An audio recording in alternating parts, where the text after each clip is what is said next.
As y'all know by now, Super Mario Party has hit the esports scene hard, like Mike Tyson with kitten gloves hard.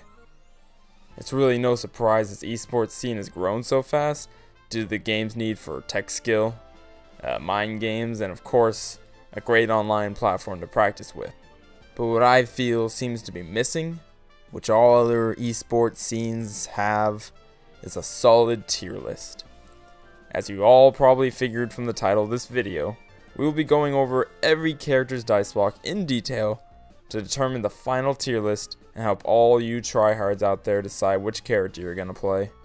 Now, if you just want to know what the tier list is and don't care for the reasoning behind it, then skip ahead to the end. I won't judge you. But if you're a man of culture and want to know my reasoning, then I'd love for you to stick around and it'll be a great time. So without further ado, let's do this shit. The four main categories we'll be going over are distance per roll, coins per roll, variance, and option coverage. We'll start with distance, which is the average each character will move per turn using their specific dice block. For some perspective, the standard dice block, which every character has, is at 3.5. First on this list is Bowser at 4.66, followed by Boo and Wario with 4, then Diddy Kong, Dry Bones, Luigi, Mario, and Waluigi with 3.5. Next at 3.33, we have Bowser Jr., Daisy, Donkey Kong, Koopa, Monty Mole, Peach, Pom Pom, and Shy Guy. Then Yoshi slightly behind at 3.166, and Goomba with 3. And at the very bottom, we have Rosalina and Hammer Bro with 2.83. This would be the tier list based on distance alone. Keep in mind though that this is the distance traveled per turn over the course of the entire game. So there will be variance, especially when playing a shorter game. But if you are playing a 20 turn game, you'll most likely get results that are around these numbers. The next category is coins per turn. With this, you'll have to really think about the player that you are. If you always find yourself with too many coins and nothing to spend them on, because you're a god at all the minigames, then Bowser, Boo, and Wario are pretty good picks, because losing that 0.67 or 1 coin per turn won't affect you as much. But if you're someone who doesn't excel at these minigames, and struggle to gather up the coins you need for a star, then choosing a character like Donkey Kong or Goomba might be a better choice, despite them having a worse distance traveled. This category is all about knowing your strengths and weaknesses. Our next category is variance, which is important, but in this case isn't the best way to determine the tier list. I'm only including it to show how consistent each character is to one another. But variance really isn't a bad thing all the time, and being consistent all the time isn't good either. I'll go over this more in the next section, but just know that there are times for consistency and times for variance. And finally, we have the most important category, option coverage. In any other tier list, you will almost always find that the character who is sitting at top is the one with the most options in their kit. This works with Mario Party as well, because you don't always want to roll high. Sometimes you want to get a low number, or roll a specific number. So Monty Mole, for example, spoiler, is at the very bottom of this list. Because his block only has one difference from the standard dice block, which is a +1 coin and move 0. So the only time the Monty Mole's block is better than the standard dice block is if you would rather roll a 0 and get +1 coin than roll a 1. And even then, it only happens 1/6 of the time. So Monty Mole has very few options and is pretty much garbage.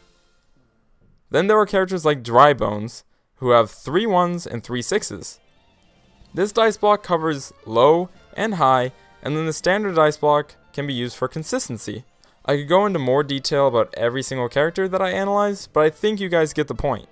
Along with option coverage comes characters who can get specific rolls.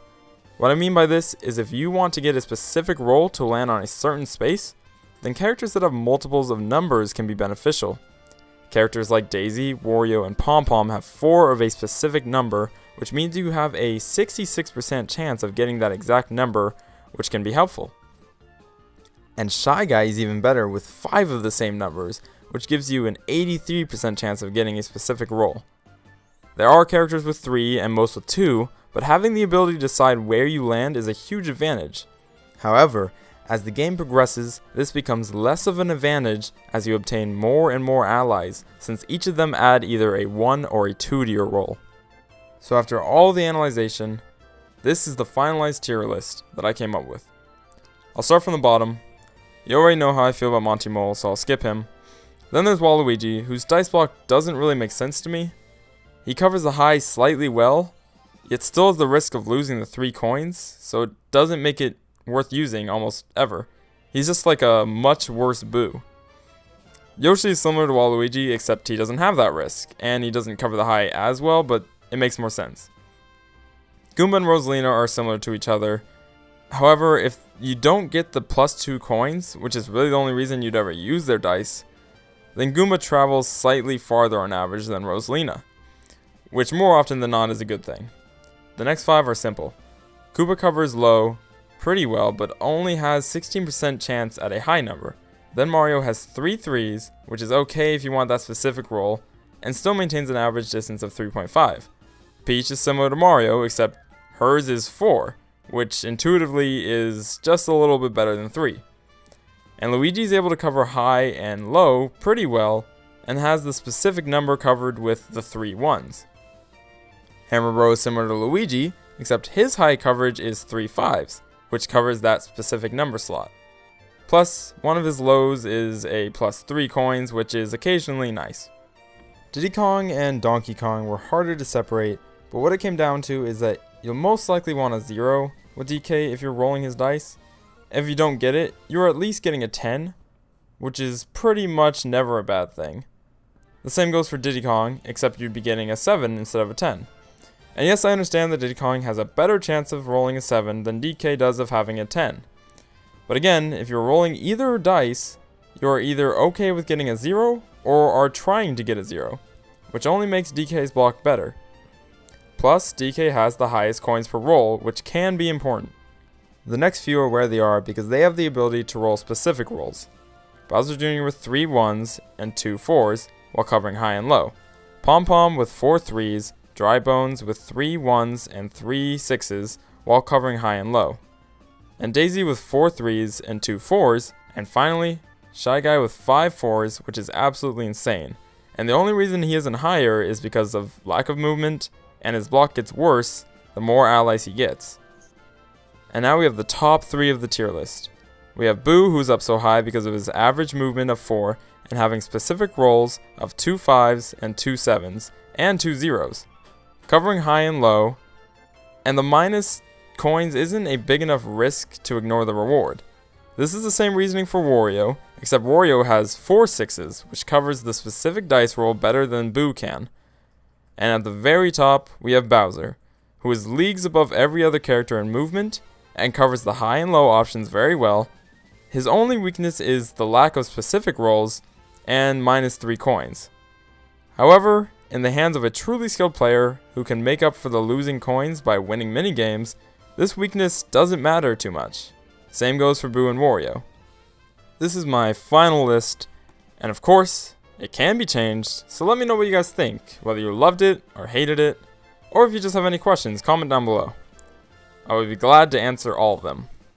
Because honestly, I don't think I explained everything as well as I could have, but I didn't want to make a 30-minute long video on this. And I'm sure you guys didn't want a 30-minute video on this. I'm not even sure if you want a 10-minute video on this. Anyways, I'll be doing more videos like this in the future, so feel free to subscribe. You guys are awesome. I'll see you next time. Block. I'm sick and...